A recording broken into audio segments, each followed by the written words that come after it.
সাথে বলতে আপনাদের ব্লগে দেখেন দেখবেন যে কত ছোট আর এখানে কিন্তু ব্রেনের আমরা খুব পরিশ্রম করতে হবে সব থেকে আপনি ব্লগ হচ্ছে পরিশ্রম শেখা কিছু না পরিশ্রম করতে হবে আজকাল আর আজকালের মধ্যে তোমাকে যে একটা অলস একটা পরিশ্রম আপনি অলস থাকবেন এইভাবে থেকে যাবেন এইভাবে জীবনটা কোনো অর্থ বোঝার আগে আপনার দাদি নানি হয়ে না যাবেন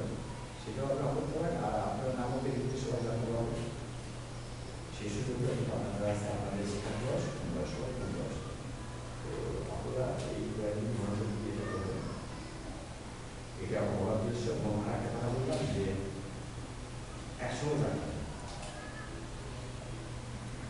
আপনি একাই উঠবেন আর একজন 13 বছর মেয়ে যদি বাল্য বিয়ে হয় তাহলে আপনার 30 বছর ভিতরে বিয়ে করছে 13 বছর মেয়েকে বিয়ে করছে বাল্য বিয়ে যখন রোধ করতে হবে নারীর সমানাধিকার করতে তখন আর একটা মেয়ে আপনি নিয়ে আজকে একজন ছেলে চালাতে পারবে শাড়ি করে দেখেন আমি এখানে শুধু ছেলে চালাই সবাই মিলে যদি ছেলে চালান তাহলে কিন্তু একটা স্টিগমা আপনি থাকতে হবে সবাই মিলে যদি কাজটা করা হয় তাহলে কিন্তু আর কোনো সমস্যা নেই এই জন্য নারীদের উন্নয়নের জন্য কি করতে হবে আর একটা নারীকে আপনার এই মানসিকতায়